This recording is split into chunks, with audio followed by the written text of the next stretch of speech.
আবারও স্বাগত ২১শে বিজনেস। দর্শক, এখন রয়েছে চট্টগ্রাম বন্দর পরিস্থিতি নিয়ে বিশেষ আলোচনা। আর এই আলোচনার জন্য আমাদের সঙ্গে যুক্ত হচ্ছেন Chattogram chamber of commerce and ইন্ডাস্ট্রির সাবেক পরিচালক মাহফুজুল হক শাহ। দর্শক, ২১শে বিজনেসের এই অংশটি দেখছেন আলোক হেলথ কেয়ার অ্যান্ড হাসপাতালের সৌজন্যে powered by national agri care group. আমরা অতিথির সাথে যুক্ত হচ্ছি। আসসালামু আলাইকুম মাহফুজ ভাই। জি, ওয়ালাইকুম আসসালাম। যে মাহফুজ ভাই, প্রথমে আপনার কাছে জানতে চাচ্ছি, ডিসেম্বর নাগাদ আপনি জানেন নিউমোরিং কন্টেনার টার্মিনাল, তারপর হচ্ছে পানগাঁও, লালদিয়া, এই তিনটি বিদেশি অপারেটর দ্বারা পরিচালনার পরিকল্পনা করা হচ্ছে এবং খুব দ্রুত বাস্তবায়নও হতে পারে। এটি যদি বিদেশি অপারেটর দিয়ে এই তিনটি পোর্ট পরিচালনা করা হয়, তাহলে দেশের অর্থনীতিতে কি ভূমিকা রাখতে পারে? আপনাকে ধন্যবাদ। সরকার যে সিদ্ধান্ত নিয়েছে বিদেশি অপারেটর নিয়োগের জন্য, সেই ব্যাপারে আমাদের ব্যবসায়ীদের পক্ষ থেকে দীর্ঘদিনের দাবি ছিল। আমরা যেটা মনে করছি, এটা হতে পারে দেশি এবং বিদেশি অপারেটর মিলেও এক ধরনের এই বন্দর কার্যক্রম পরিচালনা করার উদ্যোগ নেওয়া যেতে পারে। এখন সরকার যেহেতু সিদ্ধান্ত নিয়েছে বিদেশি অপারেটর দিয়ে বন্দর পরিচালনা করবে, যেটা আমরা সারা বিশ্বে যেটা দেখে আসছি, বন্দর পরিচালনার ক্ষেত্রে বেশ কিছু কোম্পানি আছে ওয়ার্ল্ড ওয়াইড যাদের ভালো রিপুটেশন আছে, ওরা বিভিন্ন দেশের বন্দরগুলি পরিচালনার কাজে নিযুক্ত আছে। ঠিক সেই হিসেবে দীর্ঘদিন থেকে আমরা চট্টগ্রামের ব্যবসায়ীরা বলুন বা বাংলাদেশের ব্যবসায়ীরা বলুন, সবাই কিন্তু আমরা একসাথে এই বিষয়টাকে বিভিন্ন সময় বিভিন্ন সরকারকে আমরা কিন্তু বলার চেষ্টা করেছি। আমরা সরকারকে ধন্যবাদ জানাচ্ছি, বিদেশি অপারেটরদেরকে নিয়োগ করা হচ্ছে এই জন্য। আর যে বিষয়টা এখানে খুবই গুরুত্বপূর্ণ সেটা হচ্ছে, বিদেশি অপারেটররা আসলে দেশীয় যেই অপারেটর বা বন্দরের যে বর্তমান ব্যবস্থাপনাগুলি আছে সেগুলির সাথে আধুনিক টেকনোলজির একটা সংমিশ্রণ হতে পারে। তার ফলে আমরা যে বিদেশি বন্দরগুলিকে দেখছি, যেমন ধরুন সিঙ্গাপুর, শ্রীলঙ্কার কলম্বো পোর্ট বা এরকম আরো আশেপাশে যে বন্দরগুলি আছে, সেগুলি যখন বিদেশি অপারেটররা পরিচালনা করছে, সেখানে বেশ কিছু ডেভেলপমেন্ট আমরা লক্ষ্য করি। আমাদের বর্তমান যে প্রোডাক্টিভিটি আছে চট্টগ্রাম বন্দর বা মংলা বন্দর, আমাদের দেশীয় বন্দরগুলি, তার সাথে বিদেশি টেকনোলজিগুলি, বিদেশি বিভিন্ন নতুন নতুন আইডিয়া যদি ওনারা করে আপনার এখানে অ্যাডজাস্ট করে, তখন কিন্তু আমাদের প্রোডাক্টিভিটি অনেক বেড়ে যাবে। যেহেতু অন্যান্য এফিশিয়েন্সি বাড়বে কিনা, দক্ষতা বাড়বে কিনা? অবশ্যই এফিসিয়েন্সি বাড়বে, এবং যেমন ধরুন বর্তমানে যে এফিসিয়েন্সি আছে তার থেকে আরো বেশি বহুগুণে এফিসিয়েন্সি বাড়ার একটা সম্ভাবনা আছে। সুতরাং এই উদ্যোগকে আমরা স্বাগত জানাচ্ছি, এবং বিশ্বের যেই সব বড় বড় রিপোর্টেড যে অপারেটরগুলি আছে, যাদেরকে নিয়ে আসলে পরে আমাদের ব্যবসা বাণিজ্যের সুবিধা হবে, যারা এখানে কাজ করলে দেশের সুনাম বৃদ্ধি পাবে, আমাদের বিদেশি বিনিয়োগকারীরা উৎসাহিত হবে বাংলাদেশে বিনিয়োগ করার জন্য।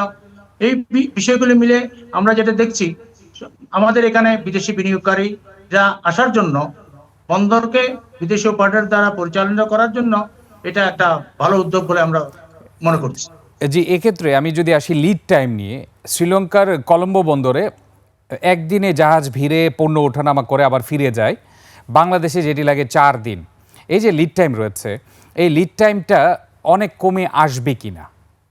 হ্যাঁ, লিড টাইমের যে বিষয়টা আপনি নিয়ে এসেছেন সেটা হচ্ছে, দেখুন চট্টগ্রাম বন্দর হচ্ছে আমাদের একটা ড্রাফট লিমিটেশন আছে। এটা চট্টগ্রাম বন্দরকে সমুদ্র বন্দর বলা যায় না, এটা সমুদ্র এবং নদীর সংমিশ্রণের জায়গায় কিন্তু চট্টগ্রাম বন্দরটা অবস্থিত। চট্টগ্রাম বন্দরের যে ড্রাফট আছে সেটা হচ্ছে 9 মিটার।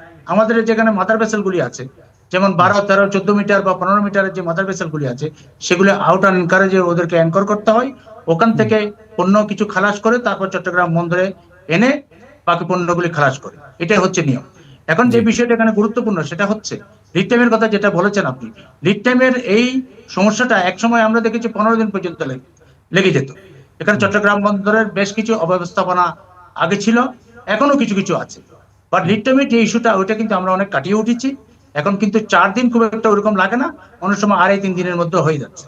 কিন্তু আমরা চাই এটাকে একদিনের মধ্যে করার জন্য, 24 ঘন্টা, যেটা সিঙ্গাপুর বন্দর, কলম্বো বন্দর করছে। এটা কিন্তু সম্ভব। এটা করলে পরে আমাদের ব্যবসার খরচ যেমন কমে যাবে, এবং জাহাজে আসা যাওয়া কিন্তু অনেক বেড়ে যাবে, এবং বন্দরের ইনকাম কিন্তু অনেক বেড়ে যাবে। এই জায়গায় বেশ কিছু সিস্টেম যেগুলি বর্তমান চট্টগ্রাম বন্দরে বিদ্যমান আছে জাহাজ আনা নেওয়ার ক্ষেত্রে, ওগুলিকে আমূল পরিবর্তন করতে হবে। এখানে একটা রিফর্মের প্রয়োজন আছে। এই বিষয়গুলি নিয়ে গত 20-30 বছর থেকে কিন্তু আমরা বলে আসছি, বাট যে চেঞ্জগুলি আসছে সেগুলি খুব ধীরে আসতেছে, এবং আমার মনে হয় এগুলোকে আরো কুইক করা উচিত। তাহলে পরে আমাদের যে লিড টাইমের যে ইস্যুটা আপনি বলেছেন সেটা সম্পূর্ণভাবে দূরীভূত হবে। জি, আপনি যেটা বললেন কিছু রিফর্ম দরকার, এই ক্ষেত্রে লিড টাইমটা কমিয়ে একদিনেও আনা সম্ভব। কি কি রিফর্ম দরকার? আর এর পাশাপাশি আমি যুক্ত করতে চাই, আপনি যেটি বললেন বড় বড় যে জাহাজগুলো 15 মিটারের উপরে, এটি আউটারে রাখা হয়, আর ছোট ছোট জাহাজগুলো ভিতরে ঢুকে। এক্ষেত্রে আউটারে না রেখে পুরো বন্দরের সাথে এফিলিয়েট করার কোনো ব্যবস্থা অথবা লং টার্ম প্ল্যানিং কি আছে সরকারের? হ্যাঁ, সেটা অবশ্যই আছে। যেমন বে টার্মিনাল প্রজেক্টের কথা আপনি শুনেছেন, যেটা চট্টগ্রাম বন্দর থেকে 1 থেকে 1.5 কিলোমিটার পশ্চিমে। ওটা সরাসরি এটা বে অফ বেঙ্গলের সাথে। বে টার্মিনাল যে প্রজেক্টটা নেওয়া হয়েছে, এটা দীর্ঘদিন থেকে আলাপ আলোচনা হচ্ছে। অনেক এখানে এই, এটা নিয়ে পরামর্শ প্রতিষ্ঠান অলরেডি নিয়োগ করা হয়েছে, বাট সিদ্ধান্ত কিছুটা গ্রহণ করেছে। আমরা মনে করি বে টার্মিনালের কাজটা তাড়াতাড়ি শুরু করা উচিত। বে টার্মিনাল করলে পরে ওখানে 12 থেকে 13 মিটারের জাহাজ সরাসরি ভিড়তে পারবে। ওখানে জোয়ার ভাটার জন্য অপেক্ষা করতে হবে না। বর্তমান বন্দর জোয়ার ভাটার উপর ডিপেন্ড করে কিন্তু জাহাজ আসা যাওয়া করে, সুতরাং এই বিষয়টা ওখানে থাকবে না। এটা গেল একটা। আর সেকেন্ড যে বিষয়টা আছে, সেটা আপনি যেটা রিফর্মের কথা বলেছেন, রিফর্ম বলতে চট্টগ্রাম বন্দর যে পরিচালনা করা হচ্ছে বর্তমানে, সেটা হচ্ছে অনেক পুরানো নিয়ম কানুন দিয়ে, যেগুলো পৃথিবীতে এখন কিন্তু আউটডেটেড অলরেডি। এখন আমরা যেটা বলতে চাচ্ছি, এখানে কিছু বলার নাই, যেহেতু আমরা বন্দর ব্যবহারকারী, আমরা বন্দর বিশেষজ্ঞ। একটা জিনিস আপনাকে বুঝতে হবে, আমরা ব্যবসায়ীরা হলো বন্দর ব্যবহারকারী। এখন কথা হচ্ছে, বন্দরকে যদি ইফিসিয়েন্টলি চালাতে হয়, তাহলে আপনি ভালো যে বন্দরগুলি আশেপাশে আছে আমাদের এই রিজনের মধ্যে, একটা বন্দরের আপনি দেখে ওখানটা টোটাল কি সিস্টেমে চালাচ্ছে, ওই সিস্টেমটাকে এখানে আপনি যদি আমাদের এই বন্দরে প্রয়োগ করেন, তাহলে তো চেঞ্জ হয়ে যায়। এই বিষয়টা কিন্তু আমরা বলে এসেছি, বাট অত্যন্ত দুর্ভাগ্যজনক হচ্ছে, এখানে চট্টগ্রাম বন্দর নামে স্বায়ত্তশাসিত বন্দর, কিন্তু কাজে কোনো স্বায়ত্ত শাসন নাই। এটা মন্ত্রণালয়ের আন্ডারে এই বন্দরকে কাজ করতে হবে। একসময় পোর্ট ট্রাস্ট ছিল, 1976-এর পরে পোর্ট অথরিটি হয়েছে।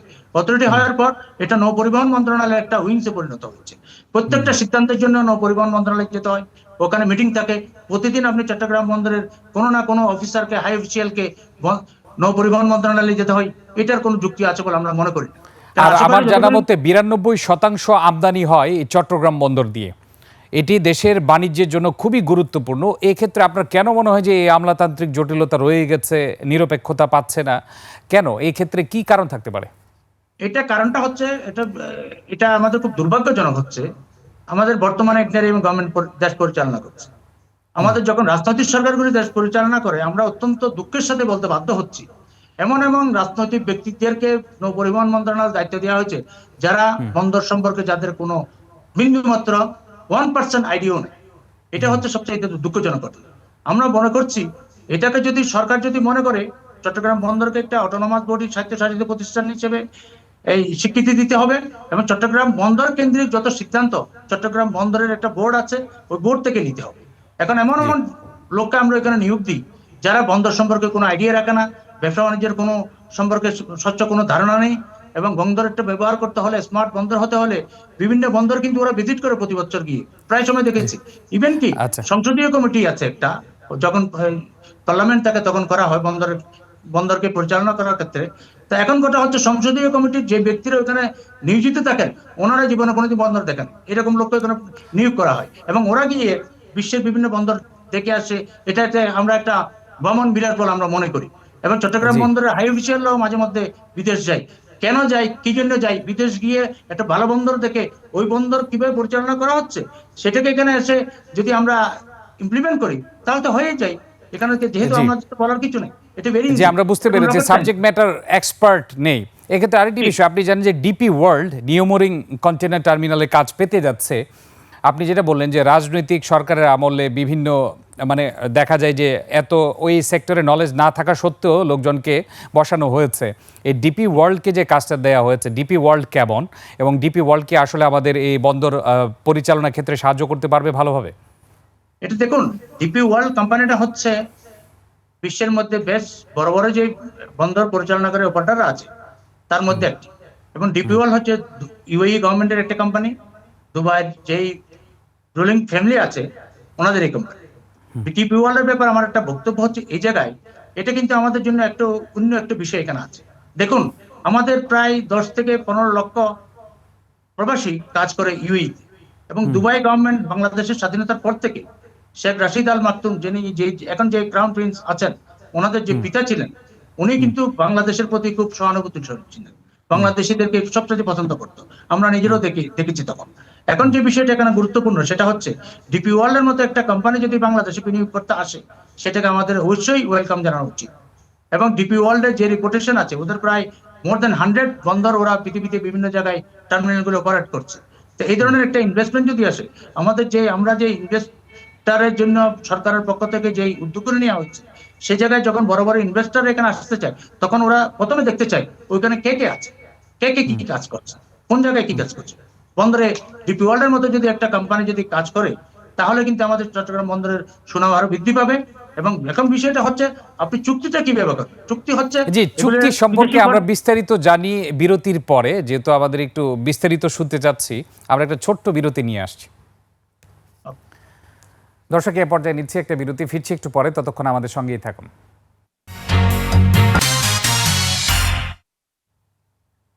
আবারও স্বাগত 21শে বিজনেস। দর্শক, বিরতির আগে চট্টগ্রাম বন্দর পরিস্থিতি নিয়ে কথা বলছিলাম Chattogram chamber of commerce and industry সাবেক পরিচালক মাহফুজুল হক শাহ এর সঙ্গে। আবারও ফিরছি আলোচনায়।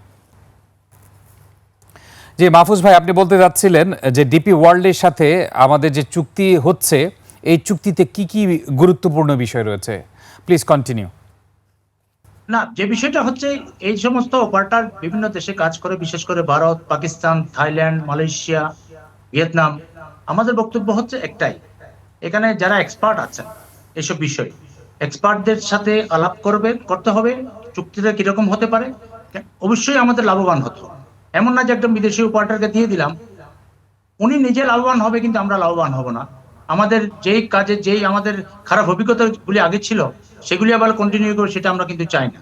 আমাদের বক্তব্য হচ্ছে একজন যোগ্য অপারেটরকে দিতে হবে। তার মধ্যে ডিপি ওয়ার্ল্ডকে চয়েস করা হয়েছে, সেটা ঠিক আছে। ওদের অন্যান্য জায়গায় যে অপারেশনাল কাজগুলি করছে, সেগুলো সম্বন্ধে আমাদের কিছুটা আইডিয়া আছে। এখন আমাদের বক্তব্য হচ্ছে, আমাদের এখানে যখন কাজ করতে আসবে, আমাদের দেশের স্বার্থকে রক্ষা করে আমাদের ডিপি ওয়ার্ল্ডের সাথে চুক্তি করতে হবে। এবং দেশ কিভাবে, আমাদের বন্দর কিভাবে বেনিফিটেড হবে, আমার সাথে সাথে আমাদের যারা বন্দর ব্যবহারকারী আছি, আমরা কিভাবে বেনিফিটেড হবো, আমাদের ইকোনমি কিভাবে বেনিফিটেড হবে, এগুলো একটা চুলচালা বিশ্লেষণ করতে হবে। এটা এমন না যে ডিপি ওয়ার্ল্ডকে দিয়ে দিলাম, এটা মন গড়া একটা রেট দিয়ে দিলাম যে এটা বাড়তি আমাদের উপর, মরার উপর খরার গান মতো হয়ে যাবে, সেটা কিন্তু আমরা আবার করি না, সাপোর্ট করি না। আমাদের কথা হচ্ছে আপনার, আমরাও যেন, ব্যবসায়ীরা যেন ব্যবসা করতে পারে, বন্দরও সুন্দরভাবে চলতে পারে, দেশে যেন, দেশের ইকোনমি যেন এগিয়ে নিয়ে যেতে পারে। এই বিশ্লেষণটা কি হয়েছে এ পর্যন্ত? অবশ্যই হয়েছে। এখানে কনসালটেন্ট নিয়োগ করা হয়েছে। আমার যতদূর মনে পড়ে আইএফসি কে দায়িত্ব দেওয়া হয়েছে। আইএফসি দায়িত্ব নেওয়ার পরেও চট্টগ্রাম বন্দরের কর্তৃপক্ষ আছেন, নৌপরিবহন মন্ত্রণালয় আছেন, সর্বোপরি আমাদের সরকারের হায়ার অথরিটি আছে। ওনাদেরকে বসে, এবং ইভেন কি যারা বন্দর ব্যবহারকারী আছে, ওনাদের সাথেও কথা বলতে হবে। তাহলে সবার থেকে আইডিয়া নিয়ে একটা গুড অ্যাটমসফিয়ারে যেন বন্দর পরিচালনা করা যায় সব দিক দিয়ে, সেটাকে বিবেচনায় নিতে হবে। জি, আপনি নিউমোরিং জানেন যে ডিপি ওয়ার্ল্ডের সাথে চুক্তির কথা বলা হচ্ছে, আরও দুইটি যেটি রয়েছে পানগাঁও আর হচ্ছে লালদিয়া, এই দুইটি বন্দরও কি আসলে বিদেশি পরিচালকের জন্য গুরুত্বপূর্ণ কি না? বিদেশি পরিচালক দিয়ে পরিচালনা করা গুরুত্বপূর্ণ নাকি দেশীয় পরিচালক দিয়ে বেটার? না, এখানে বিষয়টা হচ্ছে একটু ভিন্ন। এই জিনিসটাকে আমরা একটা অপব্যাখ্যা করছি বিভিন্ন জায়গায়। এই যখন বিদেশি অপারেটর নিয়োগ করার কথা এসছে, তখন কিন্তু এই ধরনের বিভিন্ন ধরনের ব্যাখ্যা এসছে, যেগুলো নিয়ে বিভ্রান্তিকর। এখন মূল যে বিষয়টা, নিউমোরিং কন্টেইনার টার্মিনাল আমাদের দেশীয় একটা অপারেটরের মাধ্যমে পরিচালিত হয়ে আসছে। ভেরি ইন্টারেস্টিং হচ্ছে, অপারেটর মানে কি, এগুলো কিন্তু অনেকে জানেন। অপারেটর হতে হবে আপনাকে টোটাল ইকুইপমেন্ট, যে বন্দরে যে ইউজ হবে, সব ইকুইপমেন্ট গুলো নিয়ে আসবে, বন্দর শুধু ইনফ্রাস্ট্রাকচারটা করে দিবে, অনলি সিভিল ওয়ার্ক, বাকি সব কাজগুলো কিন্তু অপারেটরকে করতে হবে। এবং পৃথিবীর অনেক দেশে আছে, অপারেটর যখন নিয়োগ হয়, ওরা সিভিল ওয়ার্ক ওরা নিজেরা করে নেয়। কিন্তু আমাদের এখানে সিভিল ওয়ার্ক করার দরকার ছিল নাই, এগুলো আমরা বন্দর করে দিয়েছি। দেখুন, নিউমোরিং কন্টেইনার টার্মিনালের সম্পূর্ণ যে ইকুইপমেন্টগুলি এই যে বন্দর পরিচালনার কাজে ব্যবহার করা হচ্ছে, টার্মিনাল পরিচালনার কাজে, সবগুলি চট্টগ্রাম বন্দরে। এখন আমি একজন অপারেটর, আমি কালকে গিয়ে অপারেটর হয়ে গেলাম, আমার একটা প্যাড লাগবে, আমার কিছু ভিজিটিং কার্ড লাগবে, আমি সব জায়গায় পরিচিতি দিব, এবং আমি কিছু লোক নিয়ে যাব, তাহলে আমি একজন লেবার সাপ্লাই হবে। এই হলো আমাদের অপারেটর, লোকাল অপারেটর। এখন লোকাল অপারেটর যারা অপারেট করার জন্য ইচ্ছে প্রকাশ করছে, আমাদের অনেক শিল্প গোষ্ঠী এটা সরকারের কাছে আবেদন করেছিল, কিন্তু ওদেরকে একটা গাইডলাইন দিয়ে দিতে হবে আপনার কি কি থাকতে হবে। এখন আপনি কিছু লোক নিয়ে আসবেন। এখন কি হচ্ছে, বর্তমানে যে লোকগুলি নিউমোরিং কন্টেইনার টার্মিনালে প্রাইভেট অপারেটরের সময় কাজ করছিল, ওরা এখনো কাজ করছে, লোক কিন্তু চেঞ্জ হয়নি। বাট এটা টোটাল তত্ত্বাবধানে দিয়ে দেওয়া হয়েছে চট্টগ্রাম ড্রাই ডককে আগামী 6 মাসের জন্য, নেভির একটা উইংস। এখন যে বিদেশি অপারেটর আসবে, এখন দেখতে হবে যে ওনারা কি কি আরো ইকুইপমেন্ট এখানে সংযোজন করছে, এটা নেগোসিয়েশনের সময় থাকতে এবং হবে। বিনিয়োগ কারা করছে, মানে যে বিনিয়োগ বিদেশি অপারেটর আসবে তাদের নিজস্ব বিনিয়োগও থাকবে, তাই না? সরকার থেকে অবশ্যই নিজস্ব নতুন করে বিনিয়োগ অর্থ থাকবে। দিতে হবে। জি, অবশ্যই নিজস্ব বিনিয়োগ থাকবে। এখন যে বিষয়টা এখানে গুরুত্বপূর্ণ সেটা হচ্ছে ওনাদেরকে বলতে হবে চট্টগ্রাম বন্দরের যেই এফিসিয়েন্স একটা বন্দর করতে হলে বা এখানে যে প্রোডাক্টিভিটি আরো বাড়াতে হলে কি কি যন্ত্রপাতির শর্ট আছে, কি কি নিয়ম কানুন আমরা যেই ফলো করছি এগুলোকে চেঞ্জ করতে হবে, এইটা হচ্ছে গুরুত্বপূর্ণ। যে জিনিসগুলো আমরা চট্টগ্রাম বন্দর, এখন যে বন্দর বিভিন্ন অন্যান্য যে টার্মিনাল গুলো আছে বিভিন্ন দেশীয় অপারেটর মাধ্যমে পরিচালিত হচ্ছে, সেটা বড় কথা না। আমাদের প্রশ্ন হচ্ছে অপারেটর মানেটা কি? অপারেটর মানে যদি মানুষ সাপ্লাই করা হয়, যদি লেবার সাপ্লাই হয়, সেটা তো অপারেটর হতে পারে না। অপারেটর হতে হবে টোটাল ইকুইপ। এখানে ওইরকম যদি আপনার ইকুইপমেন্ট নিয়ে আসতে হয়, তাহলে বড় ধরনের একটা বিনিয়োগের প্রয়োজন আছে। সেই বিনিয়োগটা ওই অপারেটরই করবে। এটা চট্টগ্রাম বন্দর কর্তৃপক্ষ হচ্ছে একটা সরকারি প্রতিষ্ঠান। এখন যে বিষয়টা এখানে খুবই গুরুত্বপূর্ণ, বাংলাদেশের সরকারি প্রতিষ্ঠান অন্যান্য যেগুলি যেভাবে চলছে, সেটা কোনো জবাবদিহিতা নাই, কোনো বিষয়টা আপনার সুরাহা 1 ঘন্টার মধ্যে সুরাহা হওয়ার মতো কাজ আমরা এখানে দেখি যে 1 মাসে সুরাহা হয়। এটা কারণ তো কোনো জবাবদিহিতা নাই, কোনো সিস্টেম গড়ে ওঠে নাই, যার ইচ্ছে মতো চলছে। যে জন্য আমরা প্রাইভেটাইজেশনের পক্ষে আমরা বিভিন্ন প্রাইভেট অপারেটরদেরকে দেওয়ার জন্য, সে দেশি হোক বা বিদেশি হোক, সেটার প্রতি আমরা জোর দিচ্ছি। কিন্তু অপারেটরকে দিলে হবে না, ওদেরকেও তো জবাবদিহিতার মধ্যে থাকতে হবে, ওদেরকে তো গাইডলাইন দিতে হবে। আমার একটা আধুনিক বন্দর যে বিশ্বের বিভিন্ন জায়গায় আছে, কোন একটা বন্দরকে আমরা মডেল হিসেবে নিতে পারি, আমরা এগুলোই করেছি। এখন কথা হচ্ছে যে কালকে যদি ডিপি ওয়ার্ল্ড এসে চট্টগ্রাম বন্দর যে অনেক কিছু হয়ে যাবে, আমি সেটা বলছি না, কিন্তু কথা হচ্ছে হওয়ার তো সম্ভাবনা আছে যদি আমরা একটা স্মার্ট বন্দরকে যদি ফলো করি, লাইক সিঙ্গাপুর বন্দরের সাথে আমাদের ঘনিষ্ঠ যোগাযোগ আছে। তাহলে পরে আমরা ওই বন্দরকে আমরা ফলো করি, ওরা টার্মিনালগুলো অপারেট করছে। কিন্তু দুঃখজনক হচ্ছে যে আমাদের চট্টগ্রাম বন্দরে বা বাংলাদেশের যে বন্দরগুলি আছে, আমাদের বন্দরগুলি পরিচালিত হয় সেই মান্দাতার আমলের সিস্টেম দিয়ে। ওই বন্দর পরিচালনার যাকে দায়িত্ব দেওয়া হয়, যেমন রাজনৈতিক সরকার আসবে আগামী ফেব্রুয়ারির পরে, আমি অনুরোধ করব যারাই ক্ষমতা আসুক না কেন, ওনাদেরকে একজন বন্দরকে বুঝে, ব্যবসা বাণিজ্য বুঝে এরকম লোককে যেন বন্দরের দায়িত্ব দেওয়া হয়। যেমন আপনি আশেপাশের দেশগুলিকে অনেক উদাহরণ আমি দিতে পারবো, ওখানে গেলে এফিসিয়েন্ট এর ধরনের লোকজনকে এখানে বসানো হয়েছে। তো সুতরাং এখন আপনি যদি এমন এমন মন্ত্রীকেও দেখেছি আমরা গত বেশ কয়েকটা সরকারের সময়, আমরা মিটিং এ ছিলাম, আমরা আলোচনা করছি, উনি ঘুমাচ্ছেন।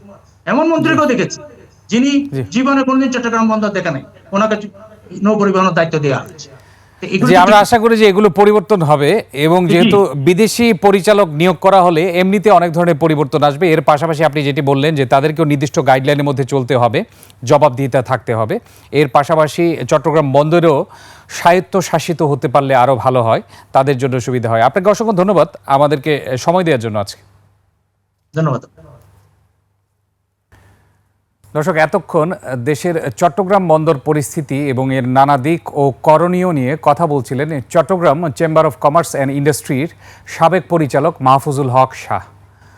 দর্শক, নিচ্ছে একটা বিরতি। দুপুর 2টা 30 মিনিটে আবারও ফিরে আসবো 21শে বিজনেস।